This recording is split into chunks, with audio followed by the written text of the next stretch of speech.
وملا من جباب سيجا توكو حالة دريدة وديمو جرو لماذا حالة أمباسين إثيوبيا مقالة كينيا كينيا مقالة نيروبي خيسا قولوا جرتو يتشولا برا مراتا أمة توكو خيسا دلتي مراتا يرون في الرانك أمني وان أجاوا في الفرسيل لفبليس أجان مراتا يوخا عملان كبان يوخا من هيدان نكان خانو ما شنشلتان هيدان جيتشولا مراتا وان برا قولون دنديني هاتهم مي خاخرا دريدو تنتين دي بيعون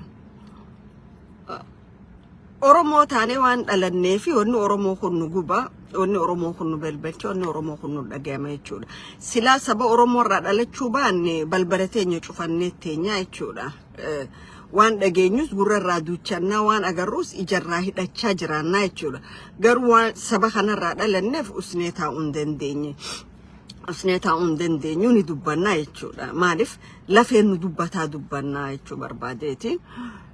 Namni gartee rakkoo sabaa odoo arkuu gadadoo sabaa odoo arkuu usee taa'u tokko hagaraan bitame tokko waan adda addaatiin qabame jechuudha. Kanaaf dubbanna waan uummata keenya waan Oromoodha. Rakkoon naannawaa dirree dhawaatti amma dura dhalatte obboleettii teenya talakkuu garaa qabdu ajjeefame jechuudha. Adiyyuu Haayidii naannawaa Soomaaliitiin. Nama tokko haadha garuu ilmaan lama garaa keessa jira nama sadiitu ajjeefame jechuudha. Lubbuu nama sadiitu ajjeefame. Namni kun gaafa hidhame guyyaa muraasa booda bahee jechuudha. Maaliif jechuu barbaade asirratti ijoolleen Oromoo tanaannaa dirree dhawa mana hidhaa jirtu maaliif akka mana hidhaa keessa bahuu hin dandeenye asirratti waan akeeknu jira jechuudha. Biyya teenyatti naannawaan an dhaladhe Oromiyaa cufa keessa wal fakkaata taha ani intala baadiyyaatti kumaan deddeebi'ee jiru warri keenya ooyiruu qotata maagata huurii hidhanna huurii bishaanii huurii tan hoggaa hidhan maagata baasan akka ooyiruuleen dhuydu yoo tokko dhufee maagata namaa cabse namni wali bu'a obboleeyyan wali bu'anii hoggaa wali bu'anii wal madeessan akkatti wal araarfatanii jira jechuudha.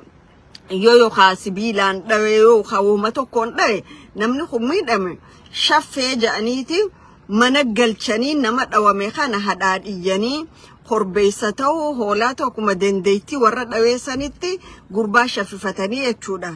Wal'aannatan dhimfatan jechuudha. Haa ta'u arra lubbuun nama sadii haadha takka keessa gaafa baatu nama moosareedhaa namni je'een hin jiru jechuudha. Amma maaliin dhagaa afaan obboleettiirraa Gumaa ja'anii fidanii ijoollee xixiqqoodha kannanii deemanii ja'an hagan takka Oromoon tuffatame. Oromoon lubbuun Oromoodha lubbuu hantuutaa hin geessu jechuudha biyya san keessatti. Nama ajjeefame lubbuu lama tagaraa jirtuu fi lubbuu takka nama sadii ka ajjeefame. Ka ajjeese san warra ol'aantummaa naannawaa sanii qabu waan ta'eef mana hidhaa keessa less than 24 hours da'aa 24 gaditti mana hidhaati bahee galee garuu muciyyoo teenyata ilmaan lama garaa jiru wajjin karaa akhiraa galte warri Oromoodha ifiin jedhu maallaqa fidanii ijoollee hulaa mana dura jirtu nama ijoollee xiqqoo mana jirtutti gumaadha jedhanii kannanii jechuudha. Gumaan seera itti kannan qaba akkatti kannan qaba akkatti fudhatamus qaba jechuudha. Dhugaa walii himuudhaaf obboleeyyan muciyyoo teenya ta'aa hiramtee rabbi jannataa naa qananeysu ilmoo lama garaa qabdi. Namni ilmoodhaa wajjin addunyaa tanarraa ulfaan gale nama jannataati. Rabbiin jannata keessatti haa qananeysuun ja'a. Warri dhugumatti fira intaraati obboleettii teenya taduu teetettanii namni isi akkasi ajjeesse bilisa bahee gumaasa yoo fudhattan isinuu warra dhiigasii dhugee jechuudha. Maaliif gumaan seera itti bahuu qaba waan ta'eef gumaan akka itti kafalamuu qaba waan ta'eef jechuudha. Amma gaarra dirree dhawaa keessatti waan deemu jiru ni agarra. Itti aanaa xashiidha eenyu maqaansa Adam Faarah ifi warqee namicha Amaaraa san Tamasgan Xurunee itti gaafatamaa paartii badhaadhinaa ka Soomaalii ka dirree dhawaa ifi Mustafa ka Ogaadeen san jechuudha dirree dhawaa. Dirree dhawaa biyya abbaan qaburratti jeroonni kun خان سومالي را خان إيسا را خان أمارا را رفع أسيتي أورمو رتي مرتدو أمرتي ساجراني جتشورا جولين أورمو تمنه هدا سنت جرخاناتو بيتنا بولچو جراي جولين تيني منه هداتي همباني إيچورا كان بيخون نمر جرات فكيسي بولان كينيا خدرين أو بولچو he is good for nothing فيبرد على أردا ديران أكشان كوراسان بؤاتا كان كبوة أورمو رفواتا كونغولو إني يو أورمو تمرتين دعا دبرتي ورق أسا ملتي ساف أجيسا جاي يو نمني توقو خطفي أورمو أجيسا هدامي سينو هديج أنين جاتشورا لك إيه هدا كانوا مجوار كينيا فيبرد كينيا خالا أرداسان ديراتي تما ديمي ilmu Oromooti tu dirreedhaa bulchu jira. It is good ilmi Oromoo bulchu. Garuu ilmi Oromoo kadirreedhaa bulchu meeshaa ta'uu irra hin jiraatu. It shouldn't be property nama tokko ta'uun irra hin jiraatu. Yoo mirga ummata isaatiif dubbachuu hin dandeenye lafa isaata gurguramtu taatamtu ta alagaan dhufte irra marihattu yoo dhaabuu hin dandeenye yoo beleettii isaa ta ganda isaa keessatti ajjeesanii namichi ajjezaa diddami afuri gadi hidhaabee dhiigni kun dhiiga xiyyaa ka dhiiga kana dhangalaas seera dhihaachuu qaba yoo hin jenne bulchuunsaa maali gatiinsaa gatii tokkoon qabuu jechuudha. Kanaaf dhiigni obboleettii teenyaatuun bahuu qaba. Kara kaanii abbaa gadaa jedhan. Abbaa gadaa naannawa Edmonton kana abbaa gadaa Kanadaati inni abbaa gadaa Afran qallooti miti. Afran qalloo walit dhufee filate abbaa gadaa kana bakka hin buufanne jechuudha. Abbaa gadaa biyya Kanadaa magaalaa Edmontoni. Namichi kun ilmaan qaba biyya alaati. Dhalan he is a Canadian citizen Kanadaati. Ilmaan isaa Kanadaadha jiraatan. Ilmaan isaa nagaa nyaatanii dhuganii mana nagaa keessa jiranii jechuudha. Garuu inni lubbuu Oromooti irratti qoosaa jechuudha.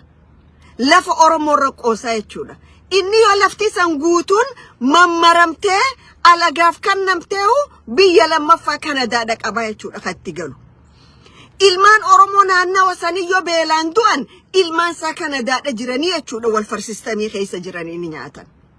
Ilmaan Oromoo waggaa achi rasaasan ajjeefaman ilmaan isaa Kanadaadha jiranii meedikaala tola ta'een wallaanamanii jechuudha.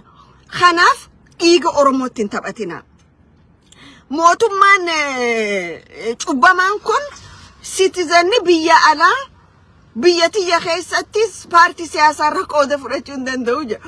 Warra sodaatu akkas jedhan warra sodaatu warra challenge no godhan jedhuun citizen keessan deebisaa koottaati dorgomaa jedhan. Warra garuu akka meeshaa olii gad ergachuu barbaadu citizen biyya fedhanii yoo qabaatan it's okay. Seenanii fakkeessanii mootummaa fakkeessaa faarsee bulaa baanan kana tahuu dandeenye jechuudha. Kanaaf ummanni Oromoo balaa isinii as deemtu eeggadha. Wanni arra akkas taphaan laaltan kun boru gatiidha isin kafalchiisa jechuudha. Kalamata magaalaa mi'eessoo maaltu ta'u jira. Dhagaan mi'eessoo irra kaayame san ka Mustafeenii fi Adam Faarahii fi eenyu Xuruunee Tamasgan Xuruunee kaayan san kamaaliiti. Dhagaa maaliiti? Maaliif mi'eessoo irra dhagaan kaayamuu barbaachisa? Mi'eessoo hangamta akka fagaatte laga Hawaashirra. Dhumatti maal seetan lukkuun killeen suuta miila baaftii jedhan. Amma dirree dhawaa dhagaan kaayame mi'eessoo kaayame kadhumaa eessarra daangaan Soomaalii ta'uu deema bishaan Hawaashirratti jechuudha. Hawaashii gatteenyaan achirra dhufti jechuudha. Bareedduun teenya caaltuu isaanii jara san cinaadha dhaabbatti. Caaltuu ilmaan kee Austraaliyaa jiran. They are Australian citizens. Biiti ati gurgurtee ilmaan malee hambisuu deemtu tun joollee Oromoo heegaree isaanii dukkanoomsaa jirtaa jechuudha. Ati yeroo feetat dhayxee ilmaan kee laalta sistema gaarii keessa jiranii baroomsa gaarii arkatanii biyya nagaa jiran. Garuu ilmaan Oromoo heegaree kara itti garagalu hin qabne irratti lafa gurguraa jirtaa jechuudha jara kana wajjin. Dhagaalee bu'uuraa kan dhadhaabdanii deemtanii dhadhaabaa jirtan kana maaliif akka dhaabaa jirtan Oromootti himtanii? Maaliif akka dhagaaleen kun dhaabbachaa jiru? Hin himne jechuudha Oromoodhatti. Okay. So خنين جتشو بربادو أسرتي أمني أورمودا يو أمان كأوان ديمو جروخانه لالني يو أمان كأهالة جروخانه أسيفي أتشي هلالي بورو بلا قدوتو أورمود رفايتشولا بلا قدوتو أورمود رفايتشولا خاخرخاني خلوما أمباسين إثيوبيا تكينيا جرتو والروغاد يامته لفا أورمو لفا بالي خنتي في يوم أبجو خيسابهن وري أوغادينيس يوم منا مكانا خيسابها موتمان بالسجنة تونس تخاني في خان أسي ولب بوفتتون يوم منا مكانا خيساباتي أمباسي كيني إثيوبيا خكينيا جرومتي ورا أوغادين يونايتد نيشني ولك أبدي يو UN نيويورك في الدي سني ملت تيسيتي لفا أورمو فراتشون دن دي سني يتشولا أكما أبجوتني جراتن أكما أبجوتني جراتن ونخون بالسجنان كون بالسجنا ونجا أمتون كل كيلو أفرتات تيسوتون سابوتا ولين نيت أمالي بيبقى جيسون دنديسو أسي أفاري في سومالي ولين نيتي أسي أمارا في تيغري ولين نيتي أسي سومالي في أوروم ولين نيتي أكنا جيروسي إيري فتي يتشودا so small knowledge is very dangerous بيكم ستكان غاغا أما قدادة في دا يتشودا وني ما بيتين يكابتي جروخانا Somaliin tun akka ijoolleetii beeyta waan takka kanite olu taaliyo itti nangam takka olu taaltu laallattu jechuudha wal guurrattee ambaasii Itoophiyaa Keeniyaadha ite lafti Oromoodha haga paarlamaa qashiitirraa haga ambaasii Keeniyaatti gurguramaa jirti jechuudha lafa Oromoo Abban fedhe irra mallattee su namni fudhachuu danda'u hin jiru. Abban fedhe waadaa seene namni kannuu danda'u hin jiru jechuudha. Lafti Oromoo lafa Oromooti. Dheengaddaas gaafa lafa Booranaa kutanii Soomaalii Mustafeen kileem godhe. Mustafeen irraa himite ka dhufe Mustafeen onne saniin godhu hin qabu. Namicha kiiloo afur taa'u ka Oromoo ama kuma tokkoon if booda deebi'ee cabsa je'esaniitu kana uume jechuudha. Dhiini Oromoo dhangala'uun biltsiginnaadhaaf feestaadha. It is celebration. Maaliif qeeroo kaleessa angorra isaan fidde hanga irraa hafe qeeroo sanirraa hoggaa julmaa dhaabanii rashanan agarraa jechuudha. Hoggaa julmaa dhaabanii fixan agarraa jechuudha. Biltsiginnaadhaaf dargaggeessi Oromoo mata gurreen tokko Oromiyaa keessa jiraachuun isaaf dhukkubbii mataati. Kanaaf maal godhuu qaba? Asii Soomaaliidhaan nagabbarii waan ati feetuun sii godhaa ati na cinaa dhaabbadhu jee hawaalaa Soomaalii warra maallaqa ergu kan akka jirutti mootummaa kiiloo afurii kana gabbaraa jiranii jechuudha. Adam Farah dhalataa Isaati kara saatiin karaa Jabuutii kanaan horii kiiloo afurii gannaqee gabbaraa jira jechuudha. Maaliif Kawaash bataachee nyaana'u haja'u jechuudha. Khiyyaas keessanin ta'u keessanis kiyyan ta'u. Hawaashirraa haga hadha gaalaattis lafa Oromootaati. Lafa Oromootaati. Baharraa hoggaan dubbadhu jechuudha. Naanna'u isin kileem gooneettan. Hawaashirraa haga hadha gaalaatti lafa Oromooti. Barbaaddan taanaan haga Jabuutiitti lafa Oromooti. Maaliif Jabuuti seenaa keessatti akka Minilik isaaf mallatteesse beekamaadha. Siidaa Minilik wanni buqqaasaniif Oromootu lafa tana kileem godhaa jedhaniiti siidaa san diigan zabana kana. Siidaa Minilik Palaas Minilik keessa turanii yaadatta warri karaa Jabuutii turtanii buqqaasan jechuudha. Kara kanaanoo haga Jijjigaatti lafa Oromooti jechuudha. Jijjiga jechuun jijjiga. Jijjiga jechuun dictionary Somali keessan jiru jechuudha. Mustafa Enfaanis wanni wat jedhaniif Oromoo yoo jabaattee humna taatee walii galte haga Jijjigaa kileem godhanii dafanii haga Hawaash kileem goonaa jedhanii deeman jechuudha. Oromoon saboota xixiqqaa minority kana mirga isaanii eeguuf dirqama Oromooti jechuudha. Mirga minority tiisuun ammoo minority warra maraatota keenyarra irkattee lafa teenya kileem gootu we are not going to allow them.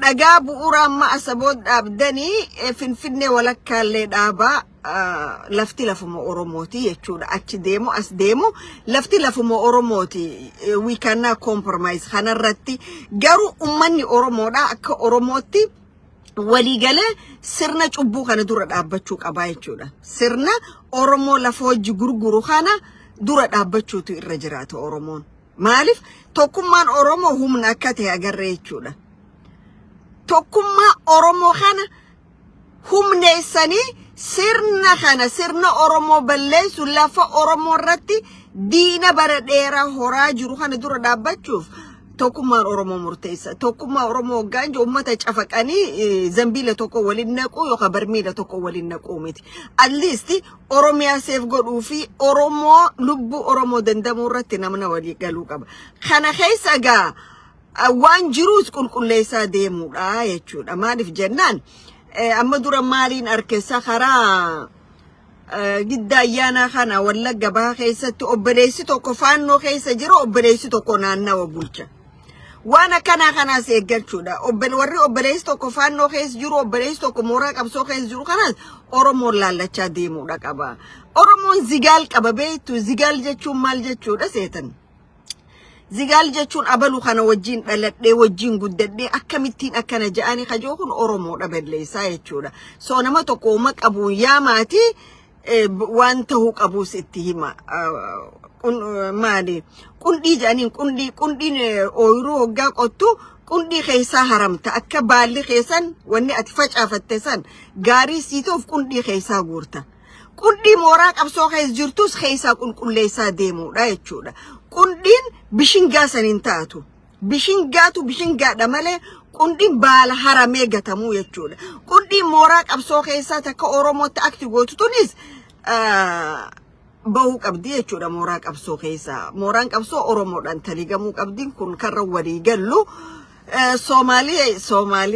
Soomaaliyaa waxaan dhahay ta'u horeysa safaaradda Itoobiyaa magaala dalka Kenya magaalada Nairobi joogta iya inni yeedhay marka inni yeedhayna dabaaldeg ba inni samaysay dhur Oromaa oo gobolka Baale مد ولابو بالي ودل أورما دل كاسيدهن دول كوانين نسينينا Soomaaliya kii gacanta inii garaaco dha wax inima siinayo dhulkan aabuu leeyahay reer buu leeyahay reer kale iya iska haysta soo waligiinba Abiy Ahmed baa dhulna siiyay safaaradda Itoobiya Nairobi yaa dhulna siiyay safaaradda Itoobiya Nairobi degan حق حقوق دول بني آدم قاعد قف كلا أسيس إياسية waxaan inii sheego Soomaaliyeed safaarada Ethiopia Nairobi joogta daayo United Nation New York hada timaadin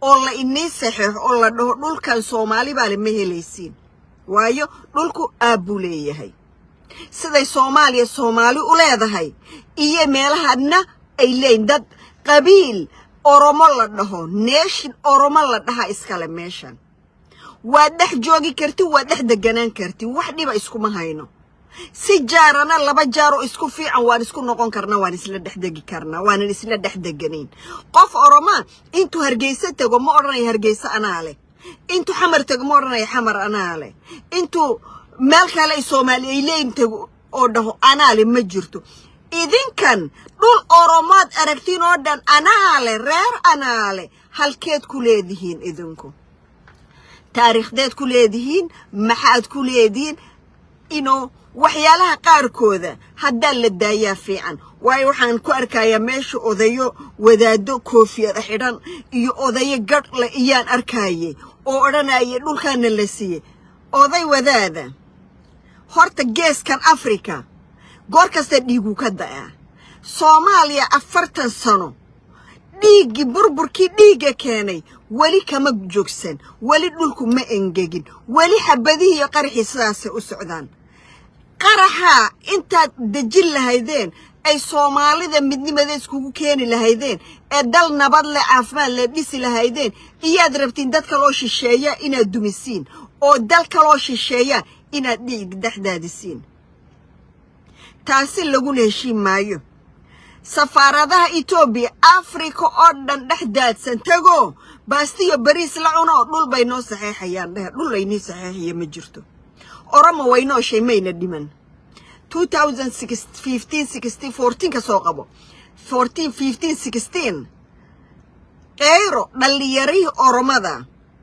qarxii ugu horeeyay ee ka muuqday dhaxbartalaha Oromiya magaalada Ginji ardayda Oromadu qarxay maalinta ay qarxiyeen iyaad Tigray ku celiyay maqale halkeed joogteen bariga idinku halkeed ku nooloydeen maxaad sameeynayse marka ma dhul dilaacan baad tolayseen halkeed ku maqnaydeen ya soo weligiinba safaaradiina taga baastiyo muusiyo bariis cuna safaaradu dhul nisiinaysana ma jirto Abiy Ahmedna sidaas uu maskaxdiina inugu ciyaari maali wuxuu inoo oran gobolka waxaan nisiinayaa mooyaale barina wuxuu inoo oran oo Soomaali waxaan nisiinayaa Dirdhabe saha dambana wuxuu inoo oran baalaan nisiinaya tago xigtan wuxuu inoo oran jimaan nisiinaya Abiy psychological intuu arkay reer anaale iyusta inigu qasaya soo dhulaaleedina dhulaad qaadan kartiina male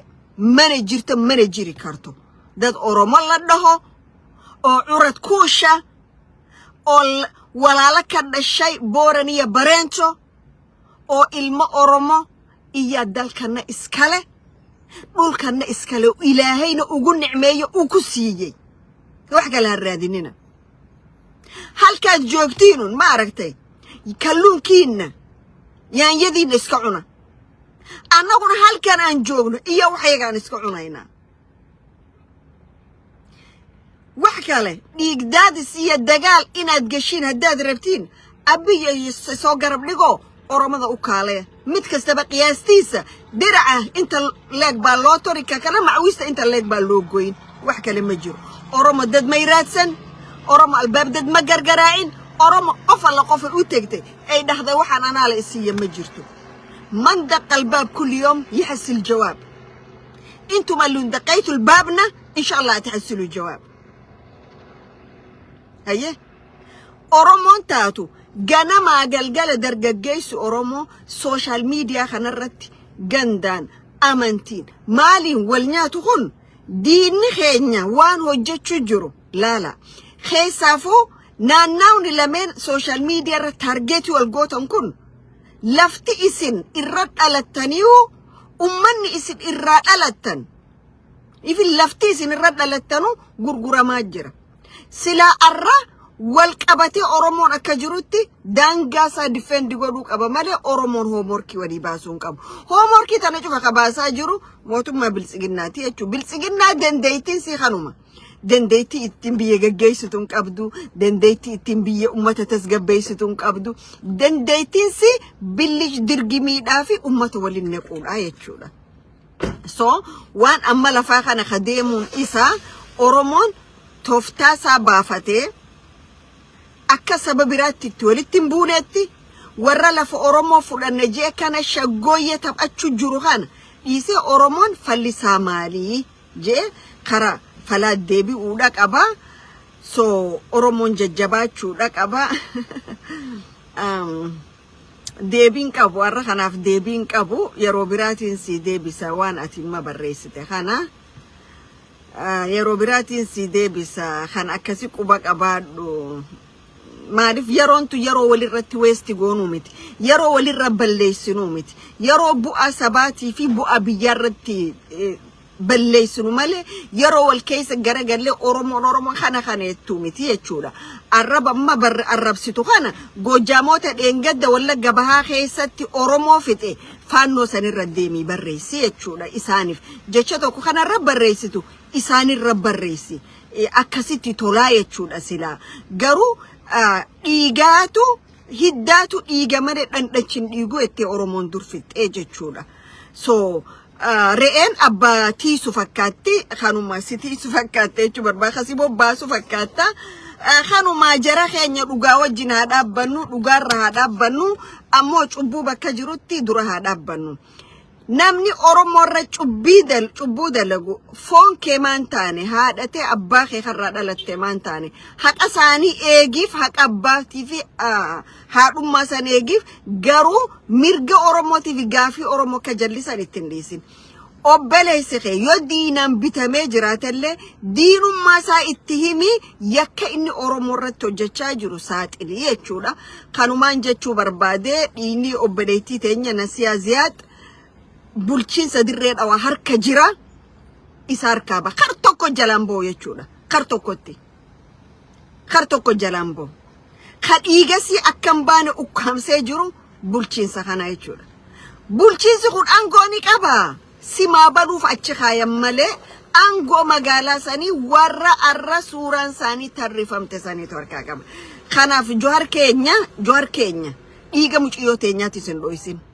Joollee Oromoota mana hidhaatti gidirsaa jirtu tanas angadhiisuu hin danda'u. Ummanni Oromoo ilmaan keessa mana hidhaa gidiramuu qabanii jiranii. Ankaniin gadhiisuu danda'u Amaara hidhamee fi Soomaalii hidhame qofa. Oromoo hiikuu hin danda'u. Oromoo ilmaan keessaniif iyyadhaa ji ummatatti himi. Because ati dheeraa ala shankor dheeraa Alan kun ala lama beekta. Alan tokko mi'aawaadha. Alan tokko bareeda. Numa bareeda malee mi'aawu. Ati fayya bareed ala aradda ka Oromoo fi sumaa godhuu hin dandeenye ka lafa sanii fi sumaa godhuu hin dandeenye akka taate si himuun barbaachisaadha jechuudha. Kan hoggaan jiru annamarraa rakkoon qabu.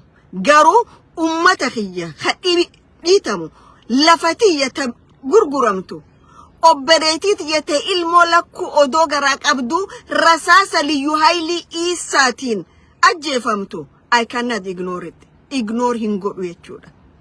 Amma maal jechaa jirtan ka ajjeese Isaa miti poolisii nama tokko jettan. Ka itti ajjeefamte moo lafa babal'ifachaa lafa abdii boruu ganda jawsan maqaa jijjiiruuf waan taateef sirna kana warra babal'isuu deemu ol antuma warra Isaa kanaanna wasanii mirkaneessuu deemuuni ajjeefamte jechuudha. Wanni kun waan laafatti jalaa hafamuu miti namuu bakka jiruuf sagalee haa ta'uu fi fayyaa ta'u.